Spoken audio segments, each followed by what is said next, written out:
Good morning, members of the media. See you up early. Sorry to bring you out at this very early hour. I'm just here to confirm that I'm leading a delegation abroad for a period of about 12 days. What has happened here is that there were a number of businesses that had to be attended to abroad. And what I've done, hopefully successfully, is to have compressed them all into one visit, one trip. So rather than going and coming and going again, and going and coming, I have been able to make one trip involving 3 other members of the cabinet. The trip begins today. We travel to Washington today to take part in a CARICOM US government interaction over security and energy. This is not a new initiative. This is something that is a follow-up to what has been going on before. Vice President Joe Biden leads his US government team interfacing with CARICOM on these very important matters. So those meetings start tomorrow and continue into Wednesday. It's a very tight program, and I'm going to be involved in the CARICOM. As you know, Trinidad and Tobago has responsibility for the matters of security at the level of CARICOM. We lead the security portfolio, and energy, as you know, I need not tell you how important that is to Trinidad and Tobago. So we have some very important matters to engage on this arrangement. And over and above that, there are a couple of other meetings that I would have of other interests. Then I had been invited, separate and apart from all of this, by Medgar Evers University to be their keynote speaker at the inaugural convocation on Thursday, which is the 5th. So I travel from, I have a meeting, a lunch meeting with some potential US investors who might be looking at Trinidad and Tobago.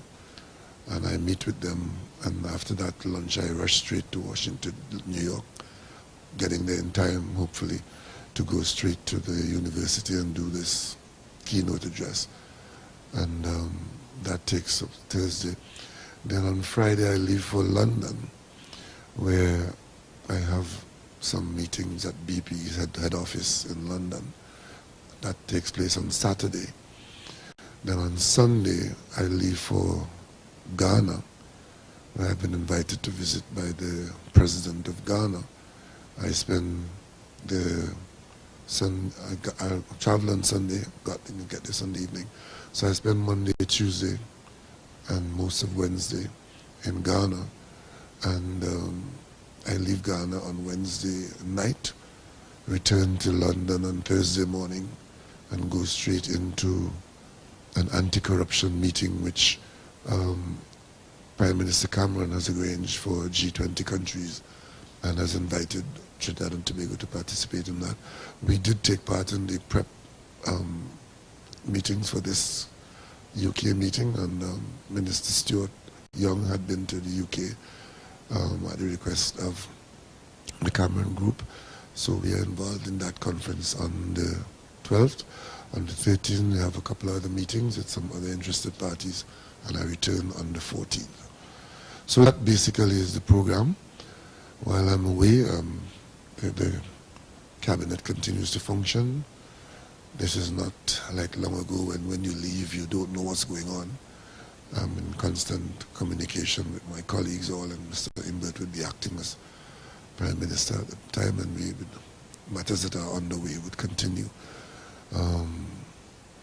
So basically that's what it is, and I hope to report back to you when I get back here on the 14th, and we meet in this very same room. So if there are any questions you would like to put to me at this stage, we will be happy to try and see if we can respond to Jules Brown, TV6 News. Prime Minister, we took note of a story in The Guardian, an interview with the Attorney General concerning the government examining decriminalization of marijuana. Is that something that was influenced in any way by, let's say, comments made by the US President in Jamaica last year? I don't know. I lead the cabinet, and I don't know that any such examination is taking place. I've seen the headline. I haven't read the story, but I'm pretty sure that the Attorney General will want to explain that, and I will be very surprised if that is what he said. So is it that the government is not at this time? We've been in office now for 7 months, and we spent no time examining the decriminalization of marijuana. So whatever conversation generated that headline, there certainly is some misunderstanding there. Is it something that the government would look at any point in the future? Well, we have not been. What's published there is that we are doing that. I'm simply saying that we are not doing that at this point in time. What happens in the future, we'll deal with that when we get to it. On the issue of security, could you give us a sense of what you expect that would come out of the meeting with the US Vice President? Well, I don't want to go into much detail at this point in time. When I get back from the meeting, I'll be in a better position. However, I simply want to say that given the nature of our exposure to security issues both locally and internationally, and especially threats of terrorism, we certainly need the involvement and the support of our partners. And one of our major partners in this is the United States, from a point of view of information and other resources.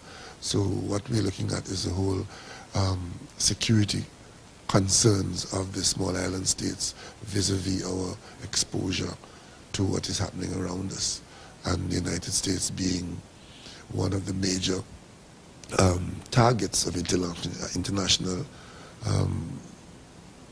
security concerns. And we are as close, and our concerns about our exposure is high up on the list for us.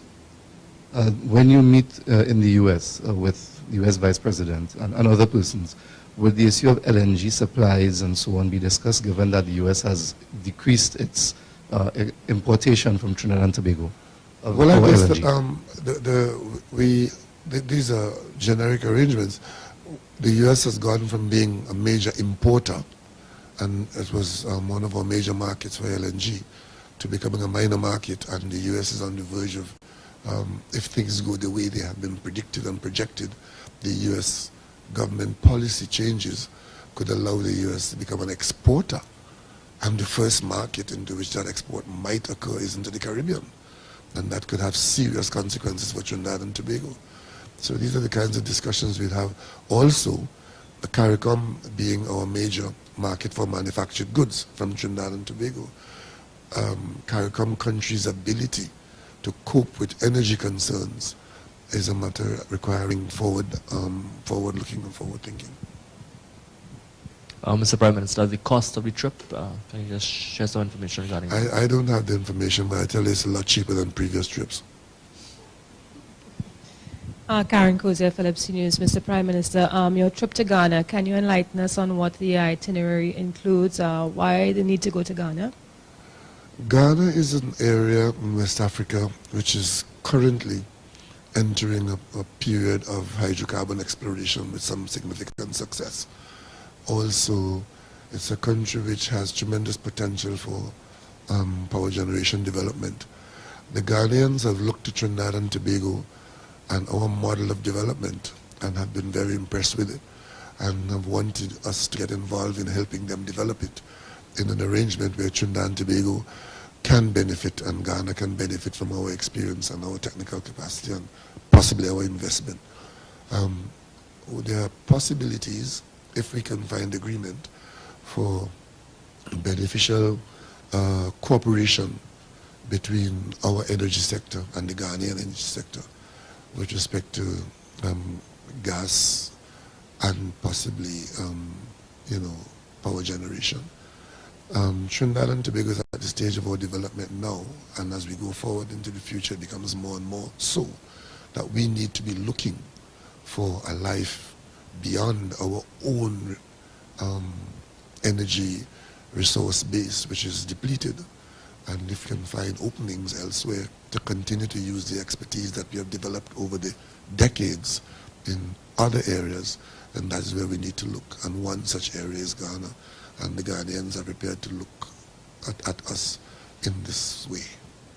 So despite our falling energy prices, we're still looking to the energy sector and to oil and gas as the backbone of the economy? Oil and gas is something that we know, something that we can leverage, something that we can earn from, and we're never going to be turning away from it. We'll be wanting to do other things, but we won't be turning away from hydrocarbons, notwithstanding the fact that we are overly dependent on it. But what we need to do is not shrink our interest in it, but to increase our interest elsewhere. So we get a more diversified economy. But there's no thought that we'll be reducing our effort in hydrocarbons. Prime Minister, you spoke of a meeting with potential U.S. investors. Is the government looking at any potential large foreign direct investment project? I couldn't speak to that at this point in time, but what I can say is that what we need to do is to let Trinidad and Tobago be seen to be a place which can attract investment. It's all about attracting persons who are in a position to invest, to look at Trinidad and Tobago as a place to make that investment. And that's what those kinds of meetings are about. You meet people who are in the investing business, and you try to sell Trinidad and Tobago as one of the competing places, and hopefully we can win some of those interests. What about in terms of stimulating the economy? There are those critics of the government, some in the business community, who are saying that things have slowed down, and they're wondering, with the review of all the government contracts under the past administration, when would that be completed, and that some new state projects or existing ones that have been put on hold will recommence? Well, we have taken a lot of steps into ensuring that we recommence things that have been abandoned. There are a number of projects which have been abandoned for a number of years, which our approach is to complete these projects, because a lot of resources have been sunk into them. For example, work has restarted on the Diego Martin Sports Complex, which has not been touched for 5 years, or 6 years, or thereabouts.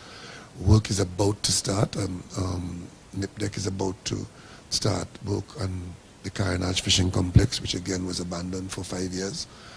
The Point Fortin to the Golconda to Point Fortin, or Debe to Point Fortin Highway, that project is virtually stopped.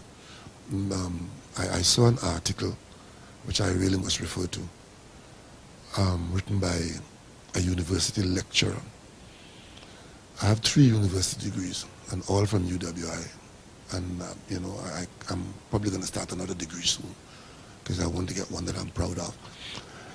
This article speaks about trying to give the impression that this government, out of spite and racism and whatever else, we have stopped projects.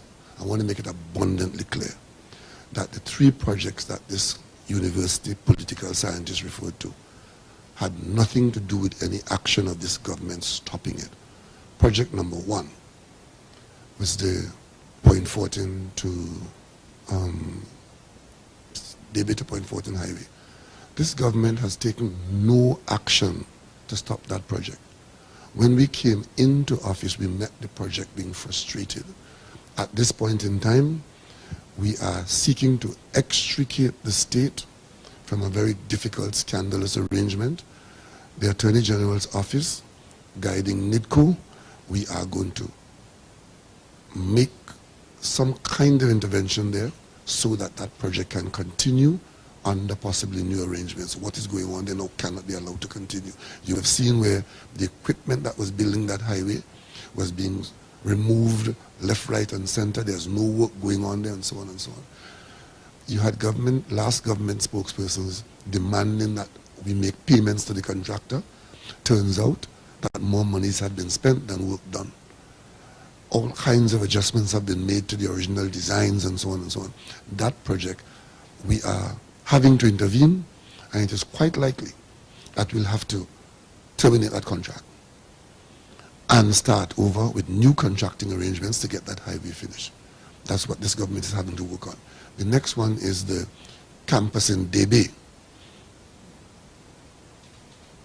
The campus in Debe, you would have seen the university principal saying that there are issues with the construction of that campus between the university and the contractor. It's a construction project, which we're now hearing would be completed sometime down the road. But many months ago, you had Mr. Kamala Prasad Bisasa asking me when I'm putting students in the campus. And the last one is the Kuva Hospital, which was open for the last election. We are now being told that the contractor is about to hand over that construction site to the Ministry of Health on the 30th of May. These are construction sites. And any attempt to give the impression that they are usable items which this government is somehow delaying is just taking the population for fools. Okay? But hopefully as we go forward, we will be able to bring these things into the national user base. The Education Minister, in an interview I did with him just last week, had said that he's not sure if they will even open the university campus in Debe, and he couldn't say whether there'd be a plan B if it wasn't open. Who's that? The Education Minister, sir. Well, we have this is a project which is being run by the University of the West Indies, and the government is simply funding it and waiting to hear what happens. We have to be clear. The University of the West Indies is a regional agency, and I don't know why it is being represented that this government is doing or not doing something. I'm being told that the flight is about to depart and I wouldn't like to be left. So thank you very much for coming, and see you again in a few days' time.